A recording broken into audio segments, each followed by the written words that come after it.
Hi there.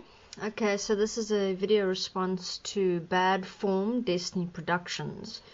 So a few points that I would like to discuss here. The first one that I'm going to be discussing is where you speak about the dimensional beings that came through the portal and why the accents weren't more realistic like the beings. Why does it sound more like it is Sunette herself? Now, let's just discuss the first point here, which is that obviously you've never been an interdimensional portal, you've never had beings speaking through you, and you do not fully understand what the interdimensional portal is. So, in relation to this point of accents and other languages, let's just discuss this point first, so that you have a clearer understanding of how it works when an interdimensional being comes through the portal. Now, these beings, as they were on Earth, so whether it was a Chinese person or whoever it was, the reason that they existed within a certain culture and the reason that they existed within a certain accent or whatever, or personal behavior or whatever it was, personality, whatever, these all come down to what the person grew up in, okay? What the person eventually accepted as their personality and how they programmed themselves within what language they speak, what accent they have, what behaviors they have. So this is all pre-programming within the being's life, within who the being became in this lifetime. So basically what happened within the being's experience of themselves as they crossed over, as it was in the past. Now here again, if you've done a bit of research into the Destiny material, you will find that when people were doing channeling, okay, so say for example you would have a channel and they would bring through, the masters and the guides would allow a being to come and speak through the channel, they would specifically keep such things as accents and behaviorisms and, you know, even speaking in the person's specific language to generate that experience that the person has who is listening to this message through the channel, that, oh, I'm familiar with this being, I know this being, this is who the being was when they were here in the physical body. So in other words, they allowed for the idea to continue that who you are here on earth continues in the afterlife. Therefore, what the masters and the guides were doing is they were maintaining the idea that who you are now as personality, as pre-programming, is going to continue, okay? That is why they allowed the being and who the being came through as to be similar to how they were known for being in the physical. When basically channeling was stopped and when beings went through their process within the interdimensional existence, the beings started becoming aware of themselves. Now, if you followed the Destiny research from the beginning, I realize there are many, many videos. However, if you have actually done your research, you will find that through all the interviews that these beings have done. Now, let me just mention this. From your video, you speak here of all the things that you've noticed that bug you about the videos, but you don't actually show that you understand and comprehend what the being said within the video. Okay, you go on and on about, you know, Kurt Cobain and Bruce Lee and why did we, you know, invoke Hitler and Stalin and Crowley and all these people. First of all, the beings were not invoked, okay? That's sort of a spirituality, magical concept that you're using as your point of reference, first of all. But let's stick to the point here, which is that, you know, you picked certain points and you discuss that, and you don't actually discuss what the being themselves explained within their interviews. Because if you did, you would have seen within each interview that the being explained their process as they were on Earth as they died, as they existed within the dimensional existence. Some of them became demons, some of them just floated around, some of them were placed back on earth in specific lives within the soul construct, and so forth. And then the process happened within the dimensions where all beings were given clarity and awareness of who they were in their past lives, the totality of themselves. They could see, they could understand what it is that they had been in a past life, what it is that they were experiencing in that moment, and therefore all of heaven, all beings within the dimensions were placed within their process to become self-aware. And then they walked the process of self-forgiveness and self-honesty, to bring all points, past, present, future, as you had already accepted yourself within the entire soul construct, back to the point here now of self-awareness, self-honesty, self-forgiveness. And then all the beings realized, whoa, they could see everything that had ever been with regards to the soul construct, with regards to pre-programming. They could see the role that they played, and in full awareness of themselves, they could stop the role that they played within pre-programming, within what was happening on earth, okay, and therefore take self-responsibility for the role that they had played, okay. Now these are the points that I'm mentioning that you did not become aware of within the interviews, was that every single being, and this ties in with the point that I wanted to discuss later on, where you say, why do we bother interviewing all these beings? For this exact reason. They were the human beings that walked here, like you and me, that were just living out their pre-programmed lives. And in their interviews, they are discussing, look, in my process within the dimensions, I could see my entire life. I could see my pre-programming. I could see how I played it out, my own personalities. And then I became aware, look, I am here, existent. I do not have to be a personality. I was playing a role within a greater design. And now that I see the greater design, I stop.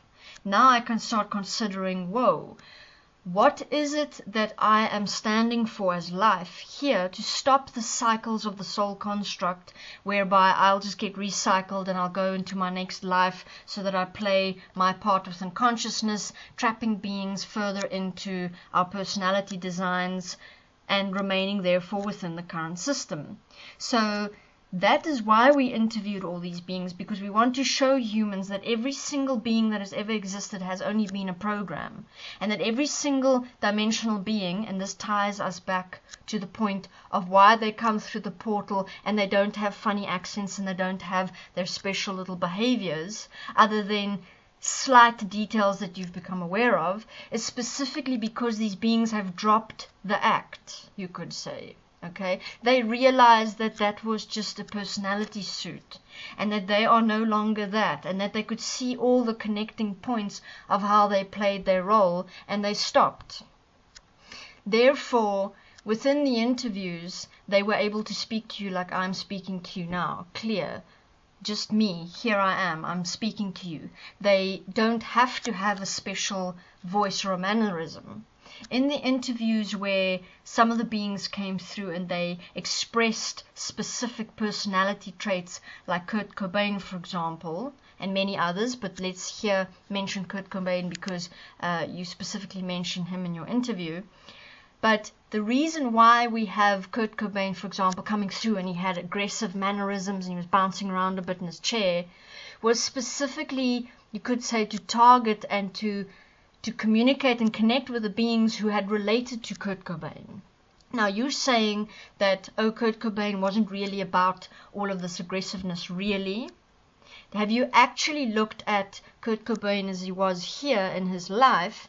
You will notice an interesting thing, that his entire persona, remember what he portrayed, which was the deep, sort of dark guy that was slightly depressive, and in his music he had this sort of dark air about him, and but what is it that he generated within beings? He personified the inability of beings to face this world, the desire to speak out, the desire to be angry and agitated with your world, and to not want to conform to the system, and wanting to have an outlet for the anger and frustration that people experience, but they didn't know how to do that. So what do? They did listen to Nirvana and similar type of bands, because in listening to the music, if you can test this for yourself, when you listen to the bands that you listen to, you'll notice a very interesting thing. The band that you listen to specifically generates and activates certain experiences within you.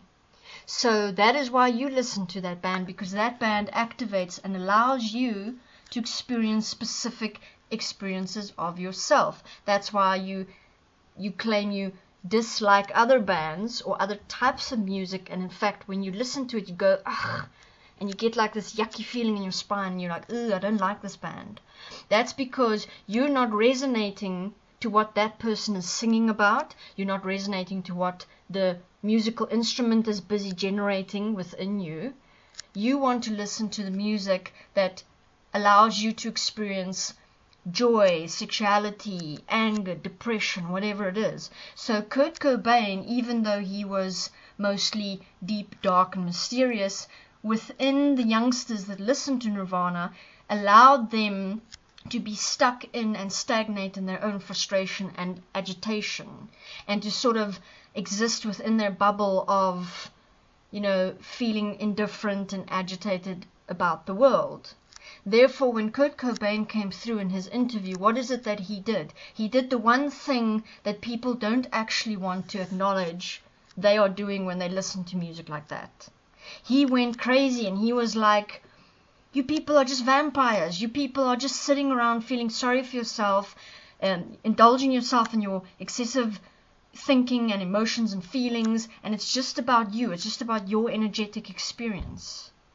He never came out and said that stuff when he was singing, obviously not, because if he had that kind of insight, he might have sung different lyrics. But instead, he sung the lyrics that the current people within consciousness claim to be able to express our experiences. Okay, that's what music does. It doesn't get to the point of what we're actually doing. It doesn't self-honestly say to people, hey, this is what you're doing, this is what you're thinking, this is what's going in your mind. It tiptoes around the point. Nobody understands me, I'm so deep, I'm so mysterious. That kind of, stuff that goes on around the actual point. That's what the music industry does. It allows people to remain trapped within their own delusions, within their own mindsets. Okay, remaining trapped within the energy that is your personality. So that is why we had some of the beings coming through, or some of the beings came through, and they completely pushed the personality that people knew them to be, or that people were familiar with.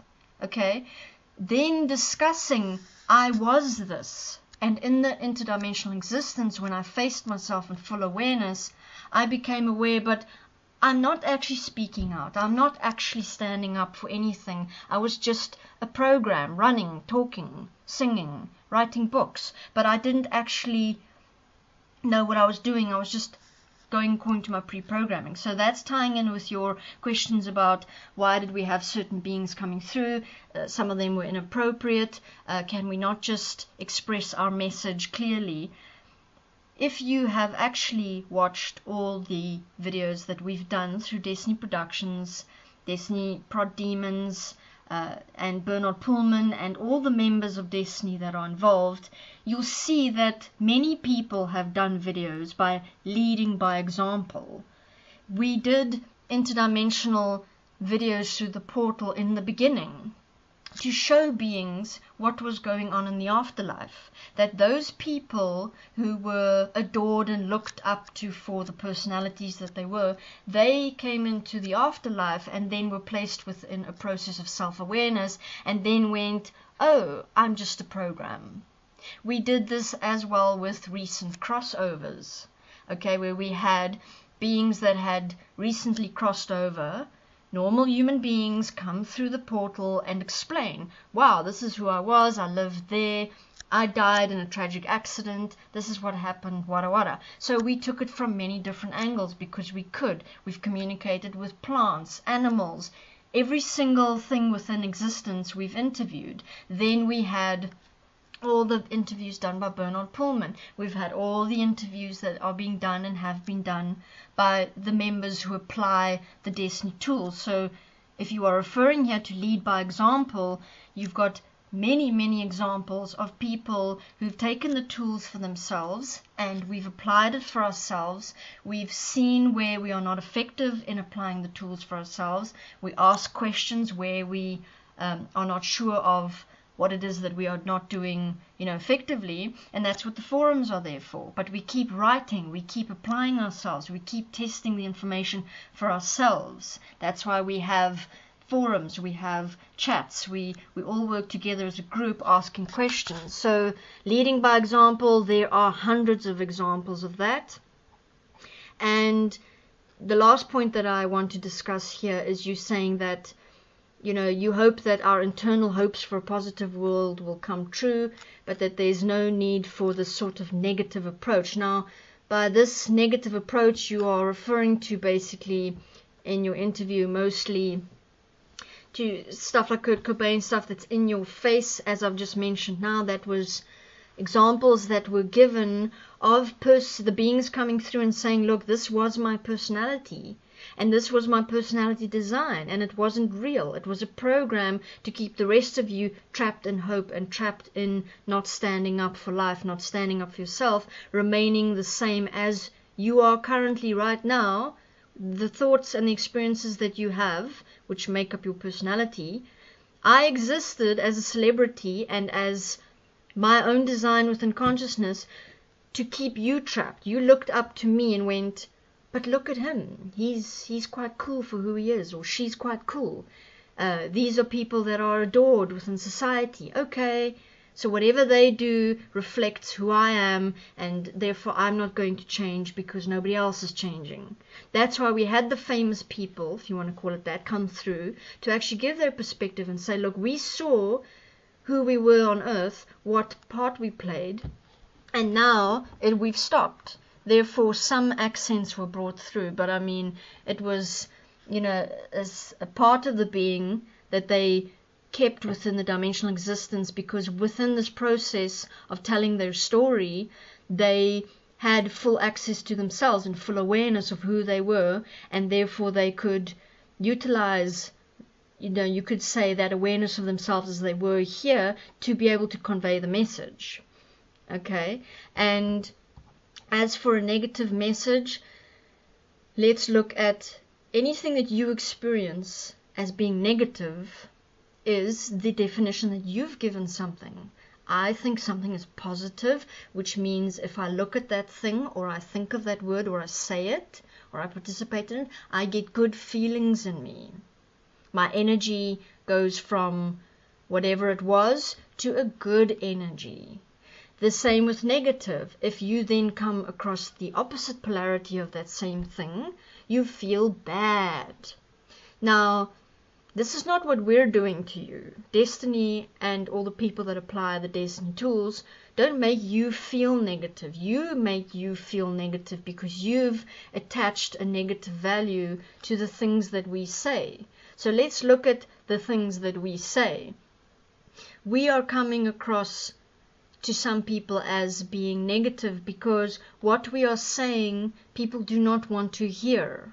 That is why you attached a negative value to what we say, because we are actually saying, look people, we're here, all of us living on this planet in this physical reality, but we've allowed ourselves to separate ourselves from each other into the mind. I mean, I'm not going to now give you a summary here of all the Destiny material or my view of the entirety of the Destiny material. What I'm saying is, to bring it to this point of the negative message thing that you're discussing, what I'm saying is, we are saying let's stop everything that is not real here in the physical, that can be lived equally by all to support us in having food, water, and a place to live. Everything else that people are currently participating in their minds is the problem, because everybody is so busy trying to feel special and feel powerful, which is everything that happens in the mind, that we are allowing millions of beings to starve every single day and to be abused in the name of the system that supports us so that we can all have a happy life. Now, we're saying things like this to people. We're saying, let's all stand together. Stop what is not necessary to be participated in. Stop participating in the mind. Get back here to the physical so that we can give everybody a dignified life. Let's change this world to one supportive structure system which allows everybody from birth to have a dignified life, meaning you have food, you have water, clothing, education, and you can live on this planet equally to everybody else. But to do that, everybody needs to stop what is going on in the mind, which makes everybody think they're special. And that is being used through the capitalist system by the elite to make money. So that is a basic overview of what it is that we are busy with and what it is that we stand for, what I stand for.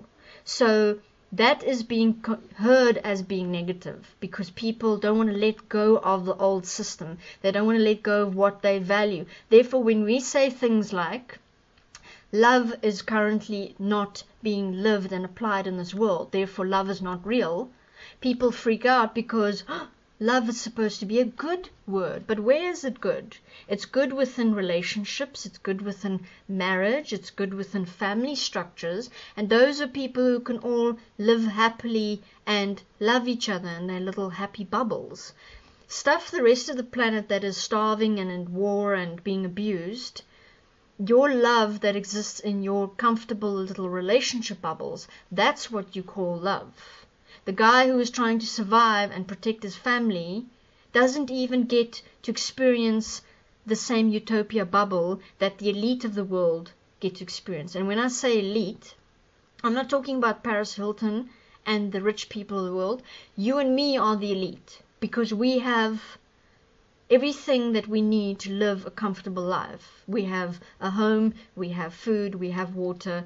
We can get from point A to point B. That's actually the elite of the world. I mean, you get your elite, but you get people who have comfortable lives, who can sit around and say, well, I'm just going to accept the world system the way it is. We are the elite. We're not the ones who are starving and dying, who don't have a say, who don't have internet, who don't have the ability to go and vote for an equality-based political party or something. Therefore, we are the ones who are not doing anything about it. Therefore, we are the elite, comfortable for this lifetime, unless it changes and you are in the position of those who don't have anything. So the negative message point is because people don't want to change. They don't want to give up what we've already created as the world systems. I mean, how nice is it when we are in a position of having enough, of enjoying ourselves, enjoying our lives, our friends, our money, what we have. Nobody wants to give that up, and that's the problem. Everybody is looking towards everybody else saying, oh, but everybody else has got a nice life, why? And I work so hard for my life, so why can't I keep it? Destiny is just being negative. No, we're actually saying, and we're calling things what they are. So love does not exist in this world because if real love existed, we would not accept the world systems which allows for starvation and abuse as it currently exists. That is real love. That is loving thy neighbor, doing for everybody what you want for yourself and for your family, and not stopping until every single being on this planet from birth has a dignified life. I do not want to be part of humanity as it is currently because humanity accepts some really disgusting stuff. And that ties in again with the reason why you ask, we have some really hectic beings coming through the portal, giving their perspectives where you say it's crude, it's bad. Why? They are the product of our society. Why are you all of a sudden now saying you don't want to hear what these beings have to say?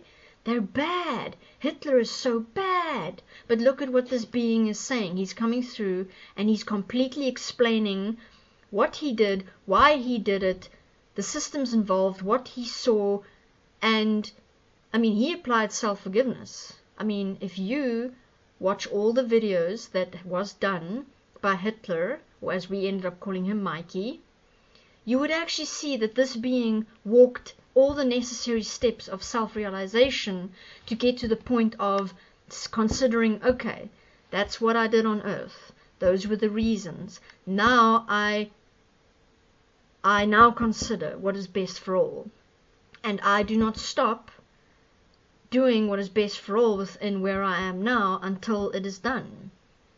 And people are hysterical because we are bringing these beings through the portal to give their perspective, but what is it that you are actually reacting to? I mean, you are reacting to who the being was, but look around you.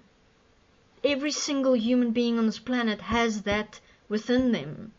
And our world leaders are doing what Hitler did. And we as humanity, the ones in elitist positions, are allowing genocide and murder and abuse to happen to those who do not have a voice. So when you are reacting, you're not reacting because we had the being come through the portal. You're not actually reacting because we as a group are working with this information. You're not even reacting because Hitler is in the afterlife doing his thing. You are reacting because you don't know what to do about the fact that that exists in your world, on your planet right now, and you do not know what to do about it. And that's why everybody reacts. I mean, in your video, you talk here about, certain points you mention that you don't have a problem with some things that we do, and, you don't want to argue, and it's not necessary to fight and all that stuff, indicating that the points that you've selected about destiny to speak about are the points that you are reacting towards in this world already, but you don't know what to do about them, and you don't want to walk with a group that says we are willing to apply actual change to see, solutions that are best for all, but instead you want to fight with us. So that's really not very effective, and that's my perspective on your interview. Thank you very much.